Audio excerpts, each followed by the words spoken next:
Hello everyone, स्वागत है आप सभी का एक और नए लेक्चर में। आज की वीडियो में हम 2024 में एसएससी कैट एंड बैंकिंग के होने वाले एग्जाम से रिलेटेड कुछ क्वेश्चंस पे वर्क करने वाले हैं। क्वांटिटेटिव एप्टीट्यूड में basics plus previous year question solve करवाता हूं मैं हमारे इस यूट्यूब चैनल पे। और हमारी जो करंट यूनिट चल रही है वो है मेंसुरेशन। और आज का जो हमारा नेक्स्ट क्वेश्चन है वो है the length of one of the diagonals of a rhombus is 48 centimetre. So एक डायगोनल की हमें लेंथ गिवन है 48 centimetre. If the side of the rhombus is 26 centimetre, अगर साइड जो है वो 26 सेंटीमीटर है, सो रोम्बस की चारों साइड इक्वल होती हैं। पहले हम यहाँ पे फिगर में मार्क कर लेते हैं, ये A B C and D, ये हमारा हो गया फिगर, और बीच सेंटर को हमने ओ मान लिया यहाँ पे। ठीक है, अब यहाँ पे ए बी सी डी हमने मार्क कर दिया है, और हमारी जो रोम्बस की साइड है वो है 26 सेंटीमीटर, और रोम्बस की सारी साइड इक्वल होती हैं, यानी कि ए बी भी 26 है, बी सी भी 26 है, and same C D and same D है। चारों साइड हमारी 26 सेंटीमीटर है। यहाँ पे मैं यूनिट सेंटीमीटर नहीं लिख रहा, क्योंकि हमें पता है यहाँ पे सेंटीमीटर में गिवन है, यहाँ पे सेंटीमीटर में गिवन है, तो कुछ भी कन्वर्ट करने की जरूरत नहीं पड़ेगी हमें, सबकी सेम यूनिट चल रही है। हमें फाइंड क्या करना है, then what is the area of the rhombus. अब हमें रोम्बस का एरिया फाइंड करना है। सो सॉल्यूशन में हमें फाइंड करना है एरिया ऑफ रोम्बस, और एरिया ऑफ रोम्बस हमारा होता है half into D1 into D2। और D1 और D2 हमारे यहां पे क्या होते हैं, दोनों डायगोनल्स, यानी कि हाफ इंटू D1 की वैल्यू हमें गिवन दे रखी है 48 मल्टीप्लाई बाय D2 हमें गिवन नहीं है। The length of one of the diagonals of a rhombus is 48 centimetre, जो कि हमने लिख दिया एक डायगोनल की। सो हम यहां पे मान लें कि AC की हमें लेंथ पता है 48 सेंटीमीटर। ठीक है, सो यहां पे हम लिख लेते हैं AC is equal to 48 centimetre. आप चाहो तो BD भी लिख सकते हो, आपके ऊपर है आप किसको मान रहे हो 48 सेंटीमीटर। सो हमें एक डायगोनल की लेंथ पता है, अगर दोनों पता होती तो डायरेक्टली हमारा आंसर आ जाता, और इतना इजी क्वेश्चन हमें नहीं मिलेगा। ठीक है, सो हमें सेकंड डायगोनल की लेंथ फाइंड करनी है, उसी का पूरा प्रोसेस है, क्योंकि उसके बाद उस वैल्यू को जैसे हम यहां पे लाके रखेंगे उसके बाद आंसर हमारा डायरेक्टली निकल आएगा। ठीक है, सो यहां पे हमने D1 की जगह पे 48 रख दिया है, डायगोनल्स ऑफ अ रोम्बस, जिसमें से एक हमें गिवन है 48 सेंटीमीटर, सेकंड हमें फाइंड करनी है। सो यहां पे आप देख सकते हैं ये आपकी लेंथ जो है 26 सेंटीमीटर आपको गिवन दी है, आपको पूरी AC की लेंथ पता है 48 सेंटीमीटर, सो AO की लेंथ आपकी होगी 24 सेंटीमीटर। अब ऐसा क्यों होगा, देखिए ये आपको 8th क्लास में 7th क्लास में प्रॉपर्टीज पढ़ाई जाती हैं कि जो रोम्बस होता है उसकी डायगोनल्स जो होती हैं वो बाइसेक्ट करती हैं, और वो भी 90 डिग्री पे बाइसेक्ट करती हैं। सो हमारा जो रोम्बस है, रोम्बस की जो हमारी डायगोनल्स होती हैं, रोम्बस की प्रॉपर्टी होती है कि उसकी चारों साइड इक्वल होती है, जो हमारी चारों साइड्स होती हैं वो इक्वल होती हैं। ये आपको सबको पता होगा। इसमें 90 डिग्री एंगल नहीं रहता है हमारा यहाँ पे, अगर 90 डिग्री होता तो ये स्क्वायर कहलाता। ठीक है ना, रोम्बस और स्क्वायर में यही डिफरेंस होता है कि रोम्बस में चारों साइड इक्वल होती है, लेकिन स्क्वायर में चारों साइड इक्वल होने के साथ जो एंगल होता है वो 90 डिग्री होता है हमारा। ठीक है, सो यहाँ पे रोम्बस चारों साइड इक्वल है, और हमारी जो डायगोनल्स है, एक और प्रॉपर्टी जिसकी होती है, जो हमारी डायगोनल्स हैं वो बाइसेक्ट करती हैं, वो बाइसेक्ट करती हैं और 90 डिग्री पे बाइसेक्ट करती हैं। मतलब जो एंगल वो बनाती हैं, जो एंगल ऑफ बाइसेक्शन होता है, एंगल ऑफ बाइसेक्शन वो होता है हमारा 90 डिग्री। यानी कि यहां पे ये जो AC है ये BD को इंटरसेक्ट तो कर रही है, ऑब्वियसली यहां दिख रहा है हमें कि ये दोनों एक दूसरे से टकरा रही हैं, ये इंटरसेक्शन हो रहा है यहाँ पे, लेकिन ये इंटरसेक्ट करते समय एक दूसरे को बाइसेक्ट करती है, यानी कि दो इक्वल पार्ट में डिवाइड करती हैं। यानी कि हमारा जो AO है वो OC के इक्वल होगा, यानी कि हमारा AO जो है वो OC के इक्वल होगा। सो AO और OC इक्वल है, और सेम BO जो है वो DO के इक्वल होगा, और हमारा जो BO है वो DO के इक्वल होगा। ये कैसे, प्रॉपर्टीज ऑफ रोम्बस।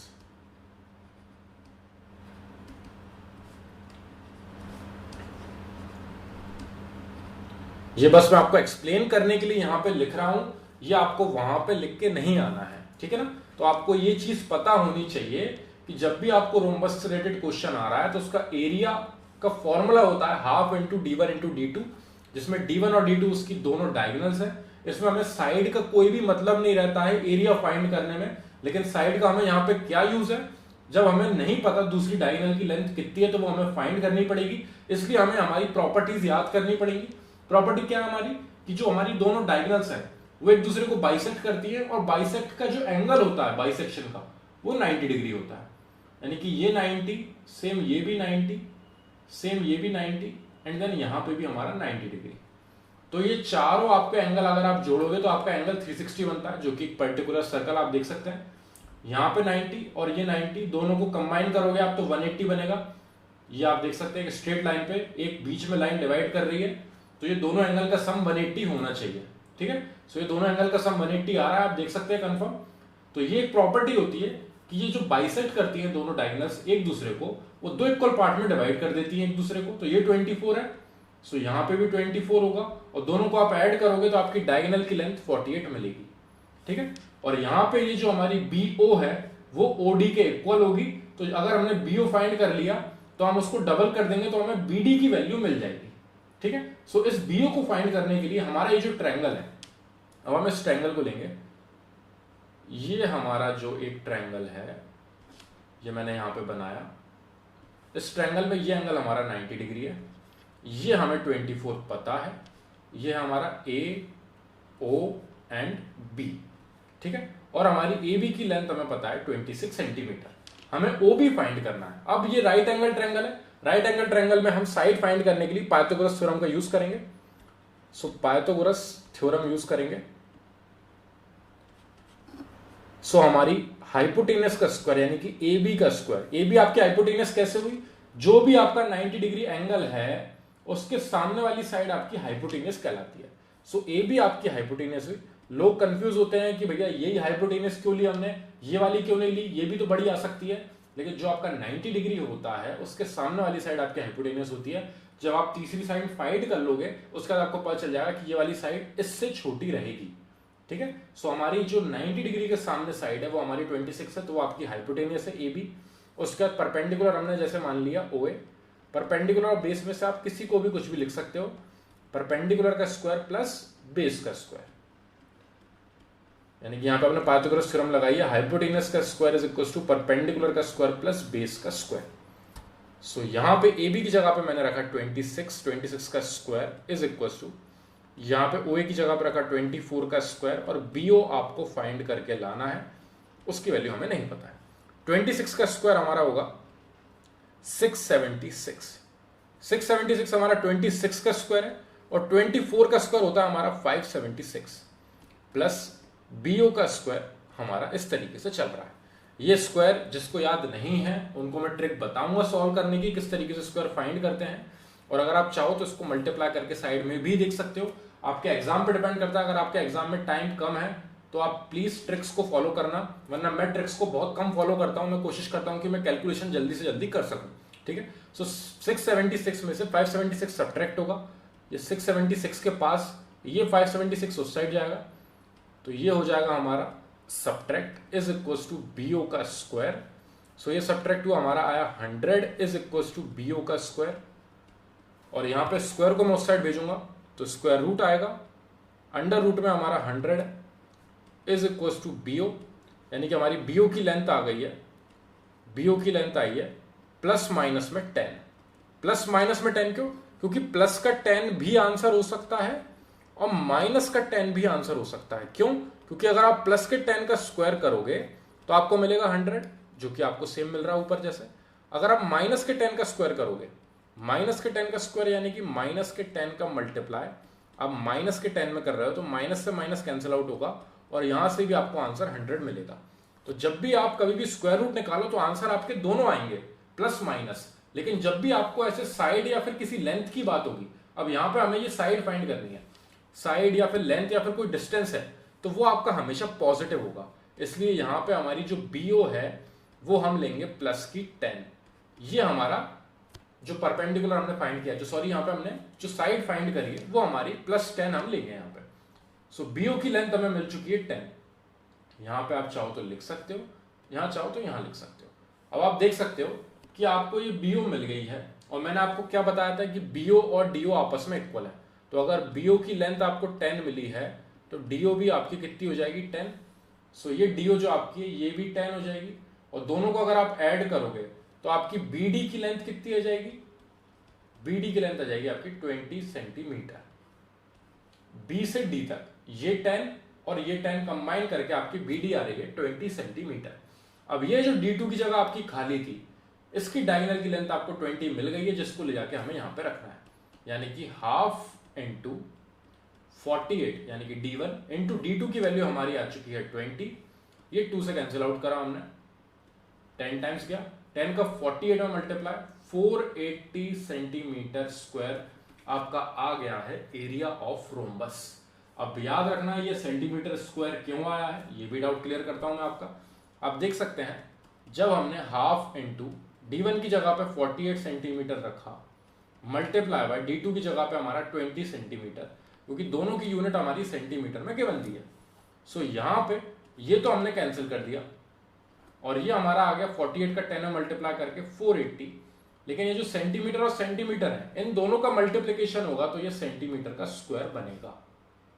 लोग ये चीज बताते नहीं है कि किस तरीके से सेंटीमीटर का स्क्वायर आया है, ये आपको पता होना चाहिए, ठीक है ना। इसलिए मैंने आपका ये वाला डाउट क्लियर किया। यहां पे जब भी आपकी साइड होगी तो वो आपकी सिंगल यूनिट यानी कि सेंटीमीटर, मीटर, किलोमीटर में होगी। जब भी आपका एरिया होगा वो आपका सेंटीमीटर स्क्वायर, मीटर स्क्वायर वगैरह में होगा। और जब भी आपका वॉल्यूम होगा, वॉल्यूम कब निकलेगा आपका 3D फिगर्स में, तो आपका centimetre cube, metre cube, cube में आंसर आएगा, ठीक है। और वो भी मैं आपको अच्छे से स्पेसिफिक क्लियर करूंगा जब हम पर्टिकुलर क्वेश्चन को सॉल्व करेंगे। आई होप ये क्वेश्चन आपको समझ में आया होगा। लेंथ हमें एक डायगोनल की पता थी 48 सेंटीमीटर, सेकंड डायगोनल की हमें लेंथ नहीं पता थी। अगर ये पता होती तो डायरेक्टली आंसर आ जाता। इतना इजी क्वेश्चन हमें नहीं मिलने वाला, ये हमें 7th में मिलते थे इस टाइप के क्वेश्चन, 7th 8th में। अब यहाँ पे हमें D2 फाइंड करने के लिए थोड़ी सी मेहनत करनी पड़ेगी। तो हमारी ये जो एक प्रॉपर्टी होती है जो कि हमने 7th 8th क्लास में पढ़ी है कि हमारी जो रोम्बस की डायगोनल्स हैं वो एक दूसरे को बाइसेक्ट करती है 90 डिग्री पे, तो परपेंडिकुलर बाइसेक्टर होती है वो। सो यहाँ पे ये 90 डिग्री पे बाइसेक्ट किया है दोनों ने, यानी कि ये दोनों इक्वल पार्ट में डिवाइड हो रही है। सेम यहाँ पे दूसरी डायगोनल भी दो इक्वल पार्ट में डिवाइड हो रही है। सो 48 हमें टोटल गिवन थी, डायगोनल 1 की हमें लेंथ। सो इसको 24 और 24 में हमने डिवाइड किया, दो अलग अलग पार्ट में, दोनों को इक्वल है। और सेम यहाँ पे हम अगर जैसी OD या फिर BO की वैल्यू फाइंड कर लेंगे तो उसको भी हम डबल करके डायरेक्टली सेकंड डायगोनल की हमारी लेंथ मिल जाएगी। उसको फाइंड करने के लिए जो राइट एंगल ट्रायंगल था हमारा, क्योंकि परपेंडिकुलर बाइसेक्टर है, एंगल हमारा 90 होगा, 90 डिग्री के सामने हमारी हाइपोटेनियस होती है। सो यहाँ पे हमें हाइपोटेनियस और बेस गिवन था, एक और लेंथ हमें नहीं पता थी, तो उसको फाइंड करने के लिए हमने पाइथागोरस थ्योरम का यूज किया। जैसे हमें यहाँ पे BO की वैल्यू 10 आ गई तो 10 का डबल कर दिया तो हमें BD की वैल्यू मिल चुकी है 20 सेंटीमीटर। 20 सेंटीमीटर इधर D2 जो हमारी डायगोनल 2 है उसकी जगह पे लाके हमने वैल्यू रखी, 480 सेंटीमीटर स्क्वायर हमारा फाइनल एरिया आ गया। ये ऑप्शन आप वहां पे टिक करके आओगे, ये होगा आपका करेक्ट आंसर। आई होप ये क्वेश्चन आपको समझ में आया होगा। फिर भी इस टाइप के अगर कोई से भी क्वेश्चन में, अगर इस क्वेश्चन में कहीं पे भी कोई डाउट लग रहा है मेरे को कमेंट सेक्शन में जरूर डिस्क्राइब करना, ताकि मैं उसको पहले सॉल्व कर सकूं और फिर हम नेक्स्ट क्वेश्चन पे बढ़ सकें। Thank you very much for watching this video.